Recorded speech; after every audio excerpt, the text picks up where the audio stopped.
Fala, meu amigo, graça e paz. Mais uma vez nós estamos aqui para aprendermos, para meditar na palavra de Deus. A palavra de Deus, ela é viva, a palavra de Deus é amor e a palavra de Deus, ela edifica. E nós vamos falar de motivos que levam ao erro, ou seja, sentimentos que levam ao erro. E nós temos que ter cuidado, porque quando nós falamos em erro, nós estamos falando do pecado. E quando uma pessoa está na prática do pecado, essa pessoa está em perda, essa pessoa está em caos. Então nós temos que ter cuidado para não vivermos na prática do erro ou na prática do pecado. E aqui, como pano de fundo, nós vamos lá para o livro de Gênesis capítulo 11, no verso 4. Quando nós chegamos ali no verso 4, nós vamos ver que existe um povo construindo uma cidade. E eles querem também construir naquela cidade uma torre. E o coração daquele povo é um coração que quer ser notório e um coração que não quer ser espalhado por toda a terra. Então nós vamos ver um povo que está construindo uma cidade, está construindo uma torre. O seu coração é um coração que eles querem ser conhecido e um coração que eles não querem serem espalhados por toda a terra. Ou seja, eles querem dominar os demais povos. Quando nós vamos ainda ali para Gênesis no capítulo 9, nós vamos ver no verso 1 que Deus ele falou para Noé logo depois do dilúvio, ou seja, Deus queria depois do dilúvio uma nova geração, uma geração que viesse a ser oriunda de Noé e seus filhos. E Deus fala assim: eu vou abençoar vocês e vocês vão frutificar, vocês vão multiplicar e vocês vão encher toda a terra. Ou seja, Deus queria que toda a geração de Noé viesse a frutificar, ou seja, produzir coisas boas, viesse a multiplicar, ou seja, viesse a crescer e viesse a encher toda a terra, ou seja, preencher toda a terra. Porém, 130 anos depois, lá no capítulo 11, nós vamos ver que o povo está inclinado a desobedecer a ordenança, a ordem de Deus. Nós vamos ver que ali, por liderança de Nirodes, que era bisneto de Noé, eles colocam em seu coração e construir uma cidade e ali naquela cidade uma torre, ou seja, algo em forma de pirâmide. E eles queriam que aquele topo daquela torre viesse a encostar nos céus para encontrar a Deus. E lá em cima colocar um altar de sacrifício, um altar de adoração. Então nós vamos ver que aqueles homens colocaram no seu coração a construir aquela torre, a Torre de Babel. Babel significa, no hebraico, torre de vigia, mas também significa confusão. Ou seja, a palavra Babel ou Babal significa também confusão. Então nós vamos ver que o povo ele começou a construir, e a Bíblia diz que Deus olhou do céu e ele viu o que o homem estava fazendo, e a Bíblia diz que Deus ele resolveu confundir as línguas, ou seja, aquelas pessoas elas não conseguiam mais se comunicar, aquelas pessoas não conseguiam mais se entender, aquelas pessoas por causa disso elas se dispersaram, elas saíram, elas foram para outros lugares, porque nós vamos ver que o que predomina é a vontade de Deus. O que predomina é a vontade de Deus. Eles queriam construir uma torre que viesse a encostar nos céus e queriam encontrar a Deus. Mas Deus viu que o coração daquelas pessoas era um coração de ímpio, era um coração inclinado ao pecado.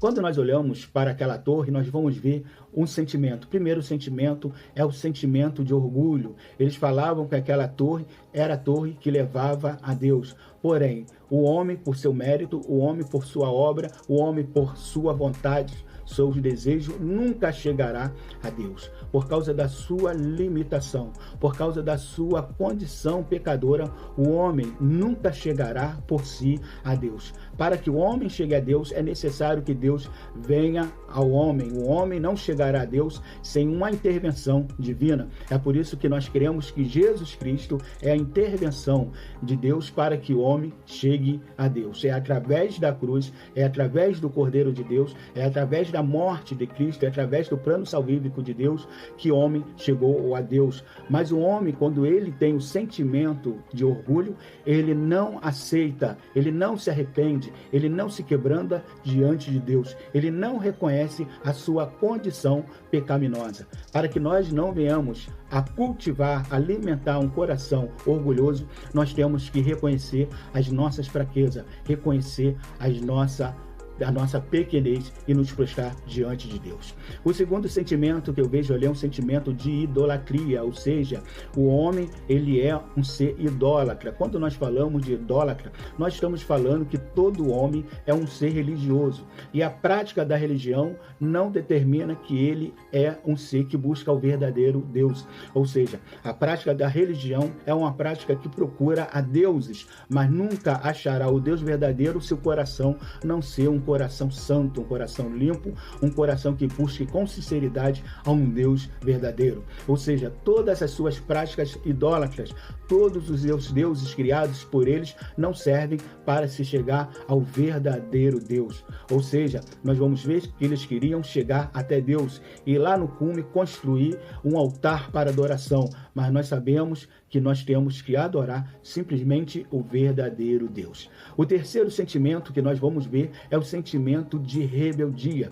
Quando nós falamos de rebeldia, nós estamos falando do sentimento que se opõe a uma autoridade. Quando nós falamos de autoridade, nós entendemos que a palavra Senhor é aquela que denota a única autoridade. Quando nós falamos em autoridade maior, nós falamos ao Deus de Adão, de Abraão, Isaque e Jacó. E quando eles colocam no seu coração a desobedecer os preceitos e princípios de Deus, eles esqueceram de frutificar, eles esqueceram de se multiplicar, eles esqueceram de encher toda a terra, eles estavam simplesmente ignorando a ordem de Deus, o princípio de Deus, o preceito de Deus. Eles estavam se opondo àquilo que a autoridade maior, que era Deus, estava mandando que eles viessem a fazer. Necessário é que nós venhamos preencher o nosso coração com a palavra de Deus. O salmista falou que ele guardou a palavra de Deus no seu coração para não pecar contra o próprio Deus.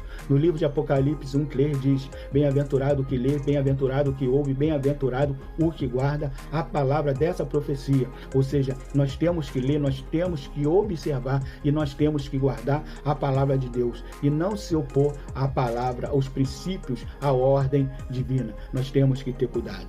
O quarto sentimento que eu vejo ali é o sentimento de vaidade. Quando nós falamos de vaidade, nós estamos falando da qualidade daquilo que é fútil, da qualidade daquilo que é ilusório, ou seja, aquilo que é mentira, aquilo que é um engodo. Aquele que é vaidoso, ele é sustentado pela mentira. Aquele que é vaidoso, ele vive num ambiente que não é um ambiente real, que não é um ambiente verdadeiro. Ou seja, a vaidade, ela leva o homem para longe de Deus. É por isso que nós temos que meditar na palavra de Deus e se colocar como aquele que serve ou é servo do Senhor. A vaidade não pode comprometer a relação que nós devemos ter com o Criador. Então nós temos que ter cuidado com as torres que nós venhamos a construir.